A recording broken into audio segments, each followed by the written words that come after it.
बिस्मिल्लाहिर्रहमानिर्रहीम D2 maths 7th addition exercise 8A और APS की क्लास 7th की 6A एक्सरसाइज है। तो उसका क्वेश्चन नंबर 5 हम करेंगे। टॉपिक है कॉन्ग्रुएंसी। मैंने आपको पिछले लेक्चर में बताया है कि कॉन्ग्रुएंसी का मतलब होता है कि बराबर होना। मैथ्स में बराबरी का मतलब है कि सारी साइड्स बराबर हों और सारे एंगल्स बराबर हों। मैथ्स की जितनी भी शेप्स होती हैं वो एंगल्स और साइड्स की लेंथ के लिहाज से एक दूसरे से कंपेयर की जाती हैं। अब ये मैंने आपको बताया है कि ये वाला साइन जो है, ये वाला जो साइन है, ये कॉन्ग्रुएंसी का साइन है। कॉन्ग्रुएंसी का साइन है। अब जब भी सवाल में ये लिखा हो in the figure triangle A B K is congruent to triangle A C K, तो जब भी सवाल में ये दिया इसका मतलब है कि ये दोनों ट्राइंगल आपस में बराबर हैं, इनकी सारी साइड्स बराबर हैं, इनके सारे एंगल्स बराबर हैं। जब भी ऐसा दिया हो तो आपने अब पिछली वीडियो भी ज़रूर देखिएगा। ये ए के साथ ए को यूं कॉरस्पॉन्ड करना है।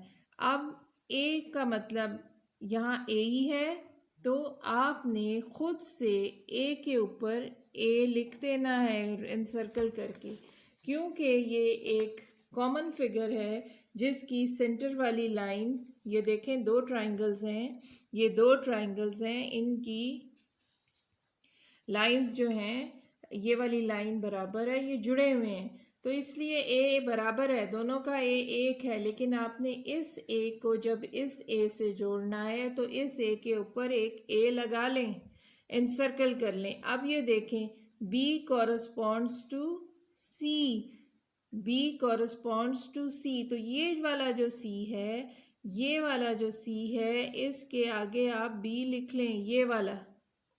एंड के कॉरस्पॉन्ड्स टू के, ये के आगे आप ये एनसर्कल करके लिख लें। ये के और ए बराबर है, लेकिन अगर आप यूँ लिख लेंगे तो आपने आसानी हो जाएगी, वरना आप कंफ्यूज हो जाएंगे।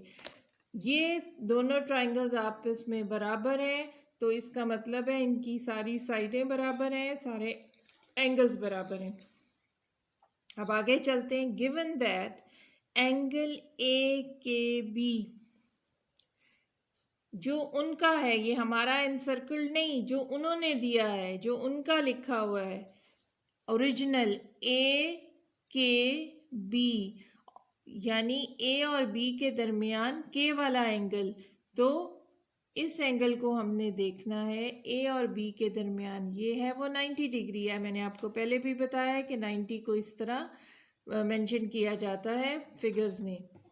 अच्छा 90 डिग्री है। अब हम ये देखेंगे ए के, अब साथ साथ हमने एक दूसरी पेंसिल पकड़नी है दूसरे रंग की, और आपने साथ साथ इसमें से जो इन्फॉर्मेशन हमें मिलती है वो हम फिल इन करेंगे।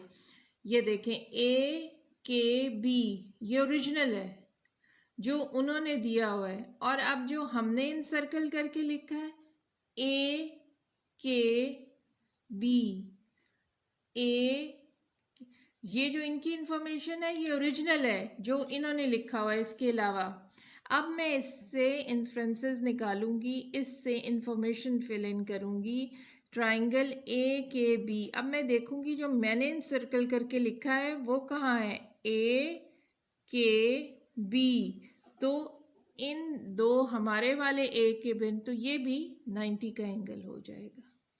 ये मुझे इंफॉर्मेशन मिल गई है इसमें से जो मैंने निकाली है। इसी तरह एंगल ए सी के, जो उनका एंगल है ए सी के, हमारा नहीं, जो मैंने इनसर्कल किए हैं वो नहीं, उनका कौन सा है, ये वाले पढ़ने ए सी के, वो इनका 62 है। ठीक है, अब मैं इससे इंफॉर्मेशन लूँगी, मैं इससे इन्फ्रेंसेस निकालूंगी। अब मैं देखूंगी कि मेरा ए सी के कौन सा बन रहा है, ए सी के उनका जो है उस पर मेरा क्या बन रहा है, ए बी के, मेरा बन रहा है ए बी के। तो मैं ओरिजिनल ए बी के पे यहाँ 62 लिख दूंगी।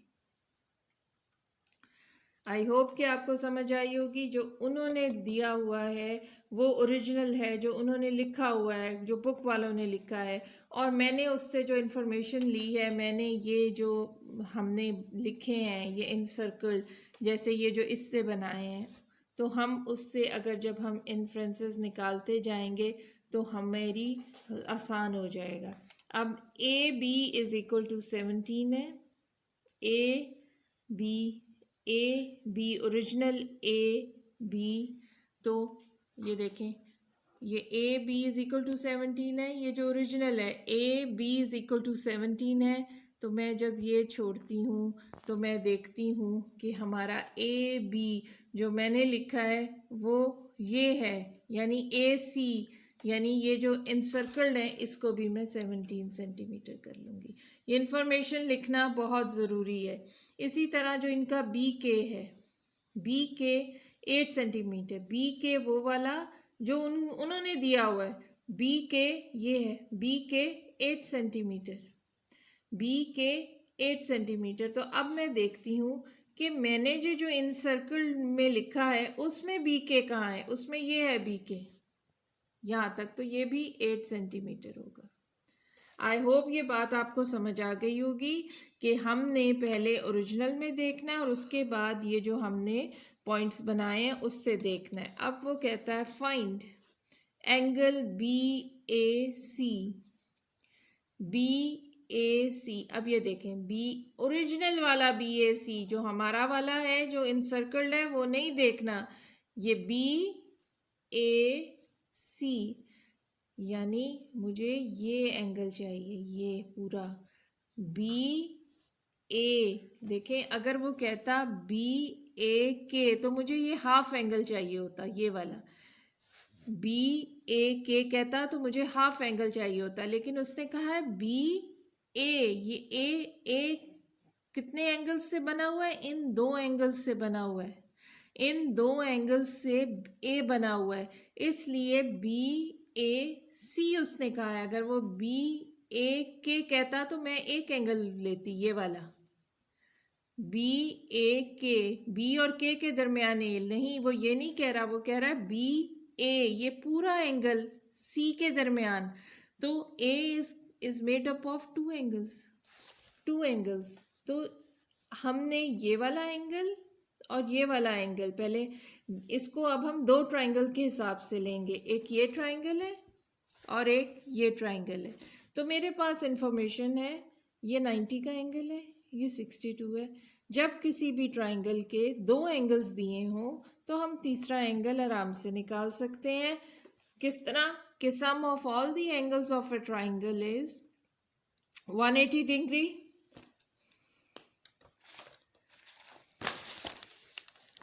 ये देखिए sum of angles of a triangle is equal to 180 degree. ठीक है, sum of angles of a triangle is equal to 180 degree. तो सम ऑफ एंगल्स आप कर लें, एक ये 62 है, एक ये 90 है। 62 प्लस 90, इसको आप x लिख लें, इसको हम y लिख लेते हैं, plus x is equal to 180। इन दोनों को ऐड करेंगे तो ये आ जाएगा 150। 2 plus x is equal to 180, इधर x रखूंगी, 150 इधर ले जाऊंगी, यहाँ प्लस कर रहा है वहाँ माइनस करेगा। 180 minus 152 is equal to 180 minus 152 is equal to 24। Sorry कर लेते हैं, 180 माइनस 152, 10 में से 2 गए 8, 7 में से 5 गए 28 इज इक्वल टू 28। तो ये हमारे पास x 28 आ जाएगा। इसी तरह ये देखें इसके दो एंगल 90 और 62 थे, इसके भी 90 और 62 थे। तो ये y भी हमारे पास 28 आएगा। अब उसने एंगल A मांगा है। Angle A comprises of these two angles. Angle A is equal to x plus y. Angle A is equal to angle x plus angle y is equal to 28 plus 28 is equal to 56 degree is your answer. अब इसी तरह ये आपका सवाल, अच्छा ये angle B A सी आ गया। I hope समझ आ गई होगी। ये B A C angle a comprised of two angles. तो ये जो हमने इंफॉर्मेशंस निकाली हैं ये आप इस वीडियो को बार बार देखेंगे तो आपको क्लियर हो जाएगा। अब दूसरा है the length of B C. Length of B C original जो उनका है ये बी है और ये सी है। तो आप ये देखें कि जो हमने इधर से इंफॉर्मेशन निकाली थी बी से लेके सी तक, बी से के तक उन्होंने दी हुई थी और के से सी तक हमने निकाल ली ये इस इंफॉर्मेशन से जो मैंने आपको बताई है। तो बी सी क्या हो जाएगी, B 8 plus 8 is equal to 60 centimetre, क्योंकि यहाँ से यहाँ तक 8 है और यहाँ से यहाँ तक 8 है, वो जो हमने इंफॉर्मेशन फिल इन की है। तो बी और बी से लेके सी तक 8 plus 8 is equal to 16 centimetre. अब ये नेक्स्ट आपका सवाल है,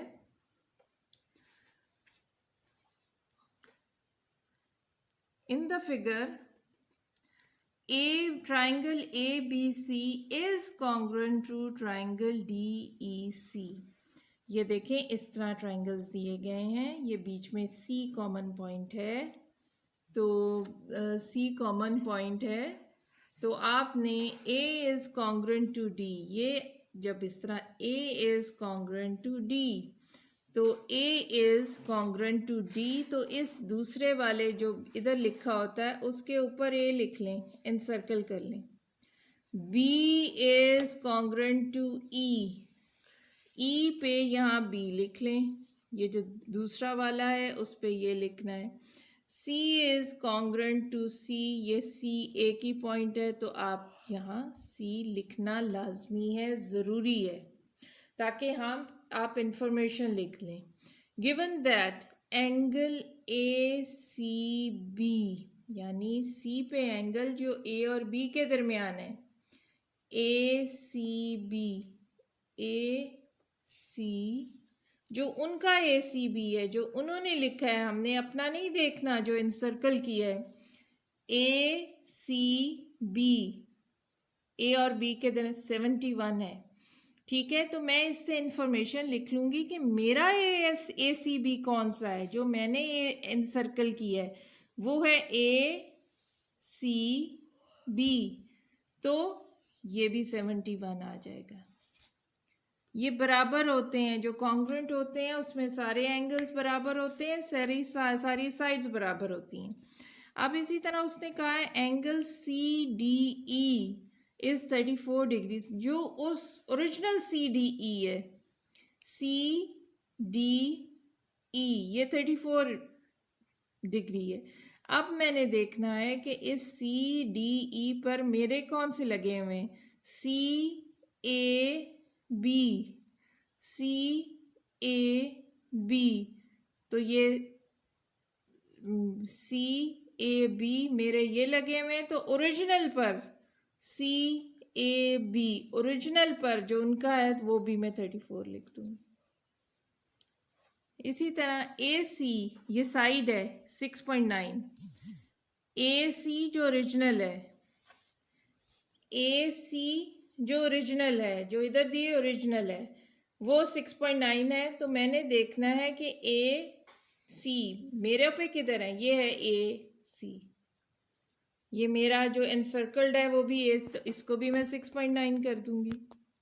इसी तरह बी सी 4 सेंटीमीटर कह रहा है, बी सी जो ओरिजिनल बी सी है, बेस्ट ये होता है कि आप लोग इस पे फिल इन करके बाद में करें, सवाल आसान हो जाता है। बी सी जो ओरिजिनल है वो 4 सेंटीमीटर है, तो मैं इससे क्या इन्फ्रेंस निकालूंगी कि जो मेरा बी सी है, मेरा जो बी सी है एनसर्कल्ड वो ये है बी और सी, तो वो ये भी 4 सेंटीमीटर आ गया। ठीक है, आई होप कि आपको समझ आ गई होगी। इनसे इन्फ्रेंसेस जो इन्होंने दिए हुए हैं ये ओरिजिनल है, जो इन्होंने लिखे हुए हैं ए सी बी इज 71, तो फिर मैंने अपने देखने हैं सर्कल ए सी बी, तो ये 71 आ गया। एंगल सी डी ई उनका देखना है, सी डी ई वो 34 है, तो फिर मेरा किधर है सी डी ई? सी डी ई पे क्या लिखा हुआ है? सी ए बी, तो मैं ओरिजिनल सी ए बी पे 34 लगाऊंगी। ए सी ओरिजिनल 6.9 है, तो मेरा भी जहाँ है वहाँ 6.9 लगा लूंगी। बी सी ओरिजिनल 4 सेंटीमीटर है, तो जो मेरा बन रहा है उस पर 4 सेंटीमीटर लिखें। अब देखें कितना आसान हो जाएगा। Find angle A B C, मुझे ये वाला एंगल निकालना है, ए बी सी। तो मैथ्स में तो ट्राइंगल में कोई मसला ही नहीं है। जब ये देखें ये एक ट्राइंगल है, इसको सॉल्व करेंगे, जब दो एंगल्स पता हो तो तीसरा आराम से निकल आता है। इन दोनों को ऐड करें और इस 180 से माइनस कर लें। 71 प्लस 34, इसको x लिख लें, plus x is equal to 180, तो ये आ जाएगा 105 plus x is equal to 180, और x is equal to 180 minus 105, तो ये आ गया इज इक्वल टू 75। ये आपका बन जाएगा 75 डिग्री आपका ये आ जाएगा एंगल। ठीक है, ये इसी तरह आगे कह रहा है the length of B D मालूम करना है हमने, बी से लेकर डी तक हमने मालूम करना है। तो आप देखें कि ये जो हमने इन्फ्रेंसेस निकाले हैं वो अब हमें हेल्प करेंगे। बी सी 4 है और सी डी 6.9 है, इन दोनों को ऐड कर लेंगे तो हमारे पास आंसर आ जाएगा 6.9 plus 4 10.9, B D is equal to 10.9। ये देखें बी सी 4 सेंटीमीटर और सी डी जो हमने इसको सॉल्व करते हुए निकाली है वो 6.9